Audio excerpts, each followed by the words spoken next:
এই জন্য আমরা চিন্তা করেছি এখন থেকে আমাদের যে জেলা যে অফিসগুলো আছে, জেলা যে অফিসগুলোতে 3 জন জাজ থাকবেন। প্রথমে যেতে হবে লিগাল এইড অর্গানাইজেশন, সরকারি লিগাল এইড অর্গানাইজেশনে যেতে হবে, ম্যান্ডেটরি। ওইখানে নিষ্পত্তি ব্যর্থ হলে শুধুমাত্র কোর্টে আসতে পারবে। তাহলে একটা বিপুল সংখ্যক মামলাকে আমি লিগাল এইড যে অর্গানাইজেশন আছে আমাদের, জাতীয় আইনজীবী আইনগত সহায়তা প্রদান যে সংস্থা, এই সংস্থাতে, এটা নামটা আমি চেঞ্জ করব, এত বড় নাম থাকার দরকার নেই।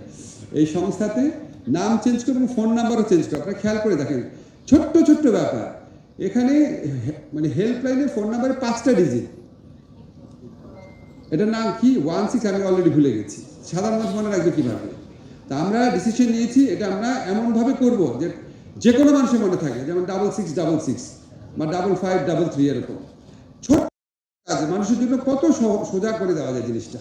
তা আমরা যখন এই সংস্থাতে যদি আমরা 40% মামলা আনতে পারি, আমরা প্রথমে বলবো যে এই মামলাগুলো ম্যান্ডেটরিলি ওখানে যেতেই হবে। এই প্রক্রিয়াতে আরও কী কী মামলা নেওয়া যায়, শুধু নেগোসিয়েবল ইনস্ট্রুমেন্ট অ্যাক্ট বা কম্পারেবল ক্রিমিনাল অফেন্স বা ফ্যামিলি ম্যাটার্স না, আরও কী কী মামলা নেওয়া যায় সেটা আমরা পরীক্ষা করে দেখছি।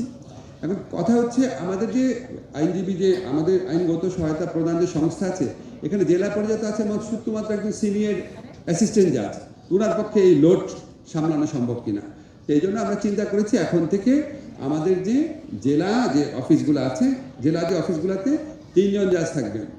একজন হচ্ছে জয়েন্ট ডিস্ট্রিক্ট জাজ থাকবেন।